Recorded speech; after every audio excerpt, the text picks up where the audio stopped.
Muito bem, senhores. Dando continuidade à nossa aula, a gente vai enfrentar cada uma das espécies tributárias e estamos na quinta espécie, quais sejam as contribuições especiais. Vimos a primeira, contribuição de intervenção no domínio econômico. A segunda, contribuição de interesse das categorias econômicas ou profissionais.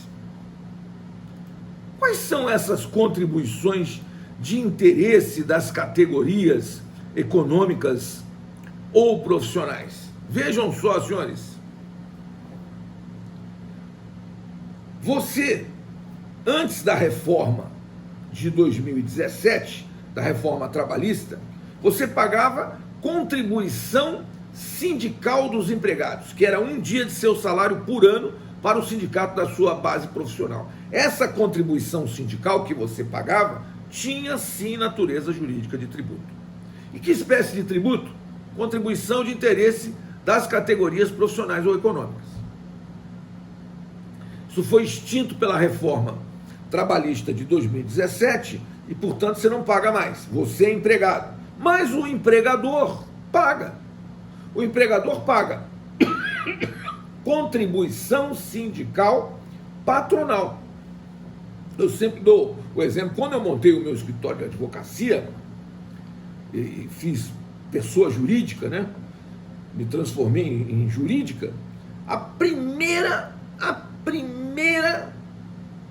correspondência que eu recebi foi uma carta do Sindicato das Sociedades de Advogados dos estados do Rio de Janeiro e São Paulo.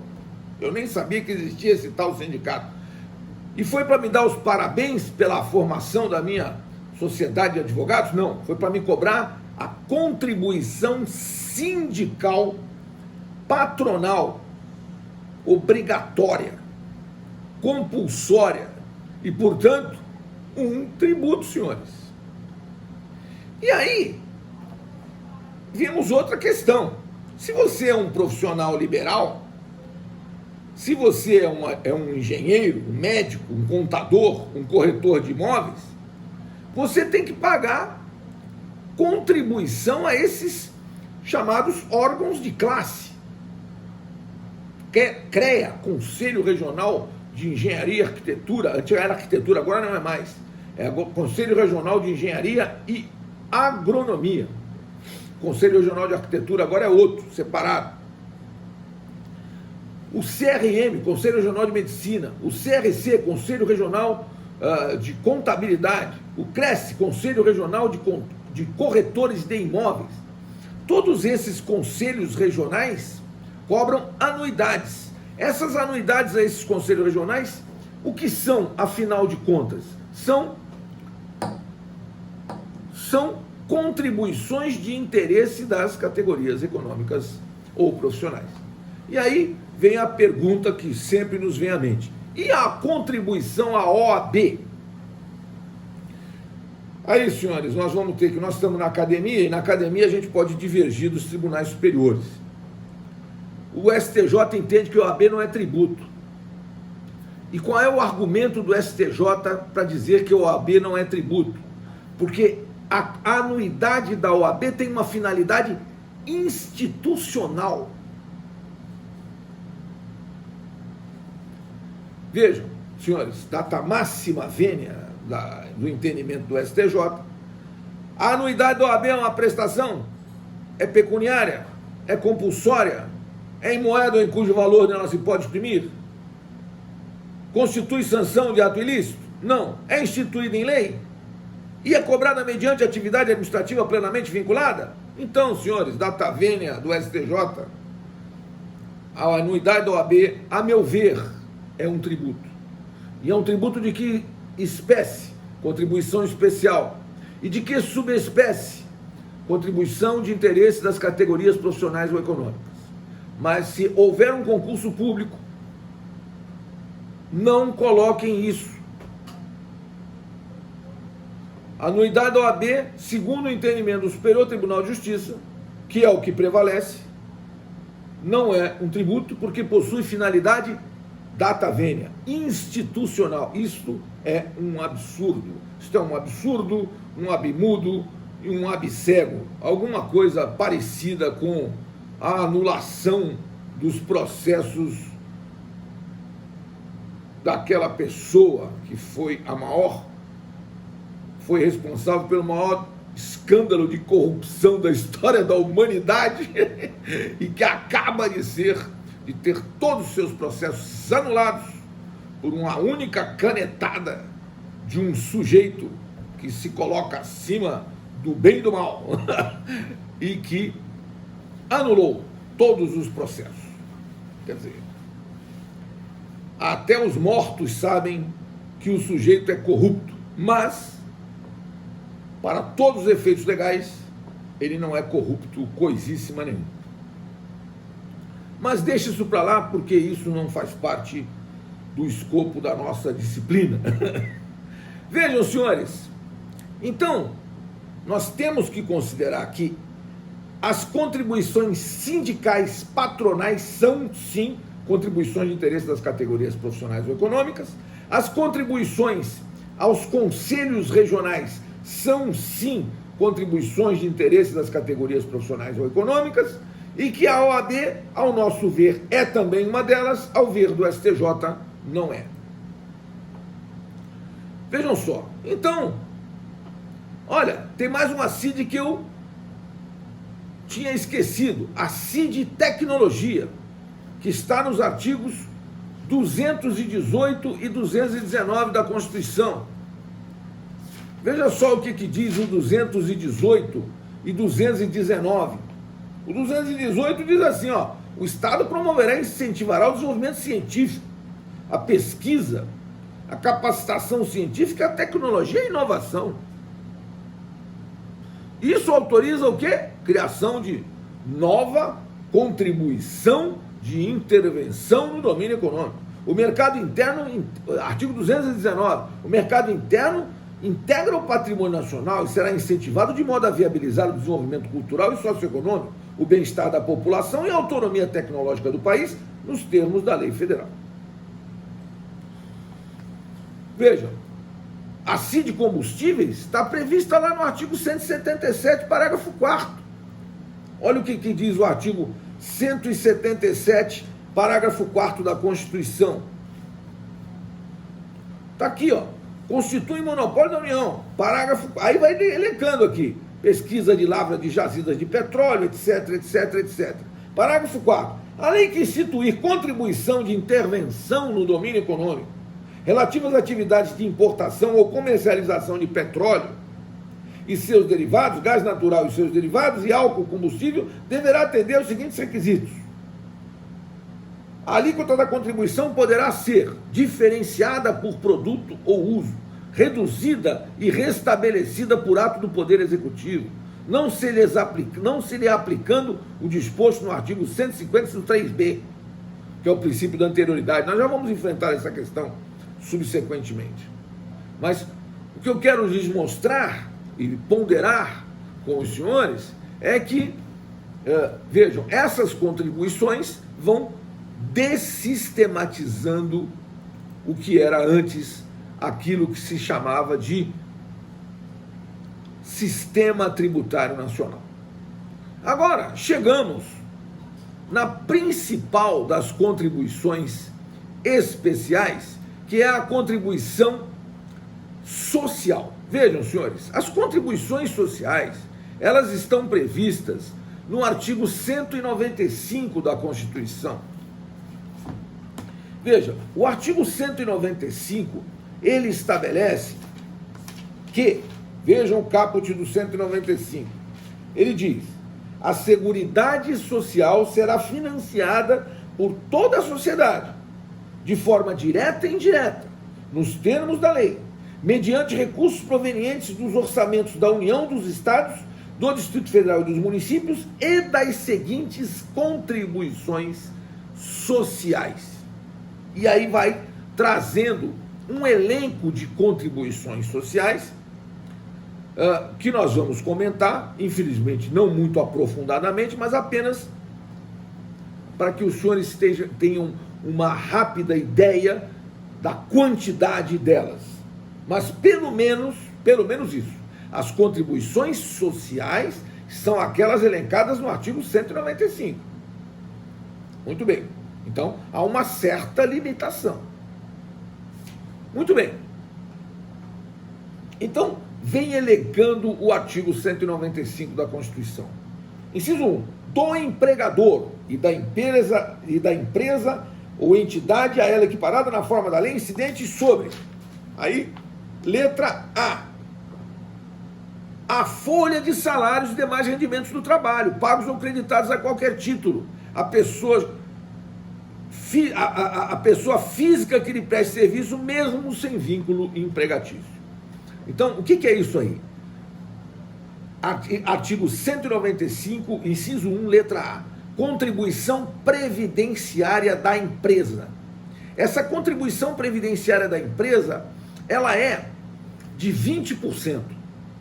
Então, se uma pessoa física presta serviço a uma pessoa jurídica, seja no âmbito de uma relação de emprego, seja no âmbito de uma prestação de serviços autônomos, ela, empresa, tem que recolher aos cofres da Previdência Social 20% a título de contribuição previdenciária da empresa. Muito bem. Agora, além dessa contribuição previdenciária da empresa,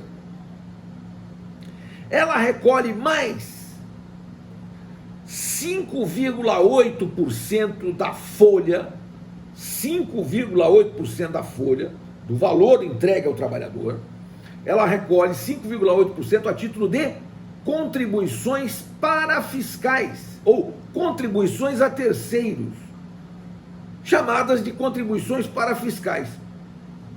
Para onde vão esses 5,8%? Explico. Serviços sociais autônomos, SESI, SESC, SEBRAE, SENAI, e tudo esse chamado Sistema S. Sistema S. Veja, serviços sociais autônomos, além dos serviços sociais autônomos, vai para Instituto Nacional de Colonização e Reforma Agrária, Fundo Nacional de Desenvolvimento da Educação, FNDE, tudo isso está incluído nesses 5,8%, chamados de terceiros. Então nós já estamos em 25,8% da empresa. Mas além desses 25,8%, tem mais 1, 2 ou 3% de alíquota RAT, risco de acidente de trabalho, que pode ser aumentada em até 100% ou reduzida em 50% pela chamada alíquota FAP, fator acidentário de prevenção. Então a alíquota RAT, risco de acidente de trabalho, pode ser aumentada em até 100% ou reduzida em 50%, segundo a alíquota FAP, fator acidentário de prevenção. Então vamos supor que a empresa tenha um risco máximo, ela vai pagar 20% de contribuição previdenciária, 5,8% de terceiros e 3% de alíquota RAT, que pode ir até 6%. Então nós estamos falando em 28,8%, que pode ir até 31,8%. E além da contribuição previdenciária da empresa, nós temos a contribuição previdenciária do empregado, que é em torno de 10% do valor que o empregado paga. Isso está aqui no artigo 195, inciso 2, artigo 195, 2, do trabalhador e dos demais segurados da Previdência Social, não incidindo contribuição sobre aposentadoria e pensão concedidas pelo regime geral de Previdência Social, de que trata o artigo 201. Então, o que é que nós temos aqui, senhores? Nós temos a contribuição da empresa, vamos colocar grosso modo 30%, e a contribuição previdenciária do empregado, que é descontada do empregado, 10%. Então nós temos aqui 40%. Significa dizer, em última análise, o seguinte, e eu sempre coloco isso para os senhores: Isso é uma das coisas que mais inviabiliza o Brasil no mercado externo. Por quê? Porque para produzir qualquer coisa precisamos de mão de obra. E a mão de obra, ela acarreta que o empregador ele deva pagar para cada R$1 entregue a um trabalhador brasileiro, ele tem que entregar 40 centavos de real para a Previdência Social. Isto onera demais o trabalhador. Esses 10%. Onera demais a empresa, esses 30%. Onera demais a economia, onera demais o país. Então nós temos um país ineficiente. Por quê? Porque a carga tributária, senhores, é muito grande. A carga tributária incide sobre a receita bruta das empresas, incide sobre a folha de salários. Eu vou explicar já já as outras contribuições sociais. Mas então vamos lá. Para cada R$1 entregue a um trabalhador brasileiro, 40 centavos de real para a Previdência Social. Tem isso nos Estados Unidos? Não. Tem isso na China? Não. Tem isso na Índia? Não. Aí a gente fala, pô, não sei por que a economia da Índia, a economia da China e a economia dos Estados Unidos é muito melhor que a nossa. Bom, eles são países muito maiores que o nosso. Mas, senhores, carga tributária incidente sobre folha de salários, isso não faz sentido. Fazia sentido a contribuição previdenciária, que dava direito a esse trabalhador à saúde e à aposentadoria. Contribuição que não é contribuição, é verdadeiro imposto, não faz sentido, senhores. Bom, vamos em frente. Não acabou. Vejam só. Nós temos a letra B, receita ou faturamento. Sobre a receita ou faturamento, incidem duas contribuições sociais, o PIS e a COFINS. PIS ou PASEP, as empresas públicas recolhem PASEP, Programa de Assistência do Servidor Público, e as empresas privadas recolhem PIS, Programa de Integração Social. É uma contribuição social incidente sobre a receita bruta das empresas, que, para quem recolhe imposto de renda pelo lucro presumido, é 0,65%. Para quem recolhe imposto de renda pelo lucro real, é 1,65%. O chamado PIS, Programa de Integração Social. Essa contribuição social, ela vai para financiar o programa do 14º salário do trabalhador brasileiro, que ganha até 2 salários mínimos. Quem ganha até 2 salários mínimos tem direito a um 14º salário. E quem fica desempregado recebe o seguro-desemprego. São as contribuições ao PIS que financiam o seguro-desemprego. Mas não acabou. Além do PIS, nós temos a COFINS, que essa sim é onerosa. A COFINS é contribuição para financiamento da Seguridade Social. Incide sobre a receita bruta das empresas. Vejam, senhores, sobre as empresas que pagam imposto de renda pelo lucro presumido, essa contribuição, chamada de contribuição para financiamento da Seguridade Social, COFINS, ela incide a uma alíquota de 3% da receita bruta dessas empresas que pagam imposto de renda pelo lucro presumido. As empresas que pagam imposto de renda pelo lucro real, elas pagam, sabe quanto de COFINS? 7,65%. 7,65% da sua receita bruta. Então, uma empresa que paga imposto de renda pelo lucro real, uma empresa que fatura mais de 48 milhões de reais por ano, ela tem 7,65% mais 1,65%, o que dá 9,25% de PIS/COFINS. E aí eles falam, não, vamos fazer um negócio para simplificar. Vão simplificar nada, vão aumentar os tributos. Deixa quieto, vamos lá. PIS e COFINS, duas contribuições sociais incidentes sobre a receita bruta das empresas, e que são para financiar a Seguridade Social. Letra C, o lucro. Então sobre o lucro incide contribuição social. Qual? CSLL, Contribuição Social sobre o Lucro Líquido, que incide a uma alíquota de 2,88% do lucro líquido. Então, além do imposto de renda, que incide sobre o lucro, a empresa vai pagar contribuição social sobre o lucro líquido, a uma alíquota de 2,88%, explico, a 2,88% para as empresas que pagam imposto de renda pelo lucro presumido. As empresas que pagam imposto de renda pelo lucro real, elas pagam 9% de CSLL incidente sobre o lucro. Se ela apresentou lucro no balanço, ela vai pagar 9% desse lucro. Se ela apresentou prejuízo, ela não vai pagar contribuição social sobre o lucro líquido, nem imposto de renda, porque o imposto de renda só incide sobre o lucro líquido. Muito bem. Então, existe mais uma contribuição social sobre o lucro, que é essa CSLL. Veja, inciso 3, sobre a receita de concursos de prognósticos. Sobre o prêmio da Mega Sena, senhores. Existem contribuições sociais que são PIS e COFINS incidentes sobre o prêmio da Mega Sena. Só que esse valor que a Caixa Econômica divulga é o valor líquido do prêmio, já descontado o imposto de renda, que incide, mais PIS e COFINS, que são contribuições sociais incidentes sobre os concursos de prognósticos. E todo mundo tem que pagar. Quando você recebe o prêmio, já recebe o valor líquido. Você nem sente porque já está descontado. O valor que eles divulgam é o valor líquido do prêmio.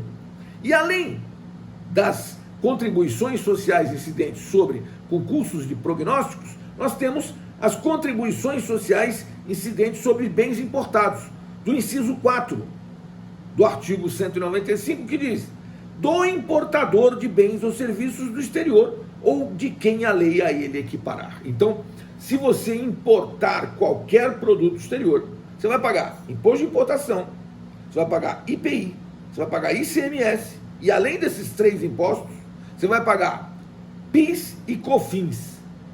PIS pela alíquota máxima, 1,65%. E COFINS pela alíquota máxima, 7,6%. Os dois somados dá 9,25% sobre todas as importações.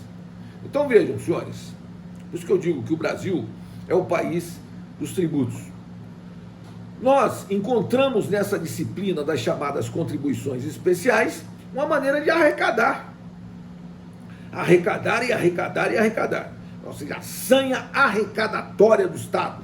Nós temos um Estado arrecadador que não devolve ao cidadão como deveria devolver, né? Como deveria devolver os tributos que arrecada. Então, senhores, com isso, concluímos a terceira das contribuições especiais. Voltando, contribuições de intervenção no domínio econômico, contribuições de interesse das categorias econômicas ou profissionais, contribuições sociais e falta a quarta. Qual é a quarta? Contribuições para custeio da iluminação pública, previstas pelo artigo 149-A da Constituição. Veja, o artigo 149-A tem a seguinte redação: os municípios e o Distrito Federal poderão instituir contribuição na forma das respectivas leis para custeio do serviço de iluminação pública, observado o disposto no artigo 151 e 3, ponto. Veja, 149A. Não sei se eu transcrevi a integralidade do dispositivo.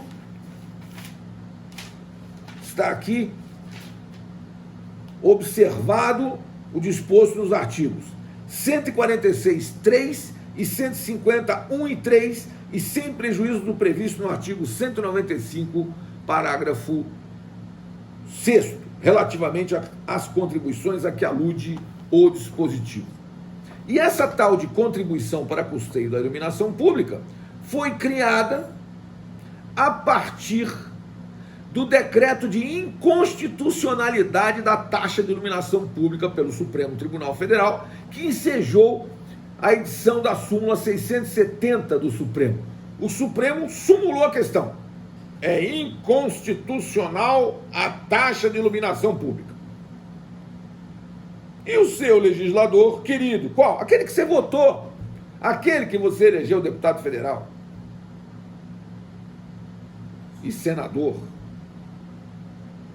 Você foi lá e elegeu o cara, e o cara fez o quê? Então não pode cobrar taxa de iluminação pública, porque é inconstitucional. Mas não tem problema não. A gente emenda a Constituição e cria uma contribuição para custeio da iluminação pública. Não é taxa. Se fosse taxa, seria inconstitucional. Mas não é taxa não, é contribuição. E você tem que pagar, pasmem, tenham ou não iluminação pública. Vamos imaginar que você é proprietário de uma pequena propriedade rural que tem energia elétrica. Onde vai ser cobrada a tal contribuição para custeio da iluminação pública? Na sua conta de energia elétrica. Pode pegar a sua conta de energia elétrica, tem uma rubrica lá, tem um itemzinho lá, contribuição para custeio da iluminação pública, tanto. Qual iluminação pública? Aquela que você nem tem, se você for um proprietário rural que não tem iluminação pública. Você não tem iluminação pública, mas é obrigado a pagar contribuição para custeio da iluminação pública, porque a contribuição especial, senhores, ela não tem caráter contraprestacional como a taxa. Nós dissemos que impostos são tributos ditos não vinculados e que taxas são tributos chamados de vinculados. Você só estará obrigado a pagar uma taxa se receber do Estado o serviço público concernente ao pagamento daquela taxa. Mas contribuição especial, não. Contribuição especial, você é obrigado. Então, senhores, nós temos 4 subespécies da espécie contribuição especial. Quais são essas 4 subespécies? Contribuições de intervenção no domínio econômico, contribuições de interesse das categorias econômicas ou profissionais, contribuições sociais e contribuições para custeio da iluminação pública. Hoje, que dia é hoje? 11 de março de 2021. Nós só temos essas 4. Amanhã, quem sabe, teremos mais. Certo, senhores? Eu vou encerrar essa minha gravação e vou abrir para perguntas. 1 minuto, por favor.